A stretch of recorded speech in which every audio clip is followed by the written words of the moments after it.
નમસ્કાર મિત્રો, આજે તમારા માટે હું બેસ્ટ વિડીયો લઈને આવી ગયો છું. કારણ કે આપણે એસઆઈપી વિશે વાત કરવાની છે કે આ કઈ રીતે એસઆઈપી કરવી. એટલે આપણે આખી અલગ રીતે સમજાવવાનું છે, ગામડાની રીતે સમજાવવું છે આજે. કારણ કે આપણા ગામડાની અંદર તમને ખબર હશે કે ઘણા લોકો વિમલો ને જાફરીઓ ને એવું લોકો ખાતા હોય છે કે રોજની ધારો કે આપણે કે 10 વિમલ ખાઈ ગયા. 10 વિમલના કેટલા થયા ભાઈ?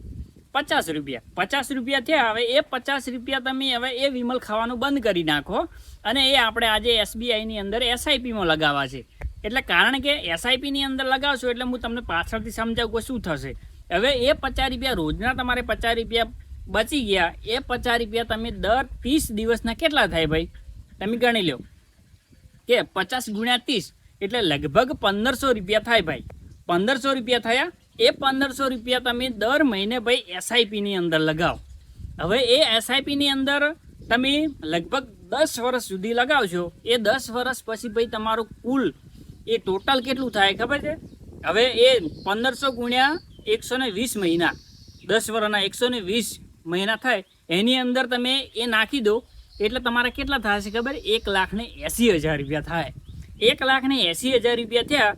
એ તમે ઇન્વેસ્ટ કર્યું તમારું. હવે 50 રૂપિયાનું રોજનું તમે ખાઈ ગયા હતા એ હવે વધારીને આપણા છોકરાઓ માટે લગભગ આપણા 10 થી 15 વર્ષના છોકરા થાય એટલે એમને ભણવા માટે કામ આવે.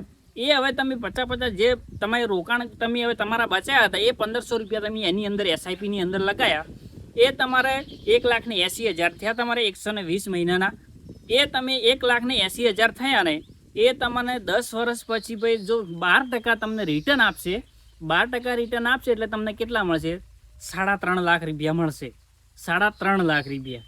હવે તમે એ બચત કરી ત્યારે તમને મળે ને. તો મારું તો એટલું જ કહેવું છે કે તમે જો આવી બચત કરો અને એની અંદર તમે નાખો તો તમને ફાયદો થઈ શકે. અને તમે આ ગુટખા ખાતી હો તો તમને કેન્સર જેવા રોગો થોત ને તમે સમજી ગયા ને. એટલે મારું તો એટલું જ કહેવું છે તમે જો આ હવે જો 15% રિટર્ન આપે તો કેટલું મળે? 15% રિટર્ન આપે તો લગભગ અત્યારે મળે ભાઈ 5.5 કે 4.5 લાખ જેટલું થઈ જાય ભાઈ. જેવું રિટર્ન મળે એવું આપણને પૈસા મળે. એટલે આ મારા ચેનલની અંદર આવા જ વિડીયો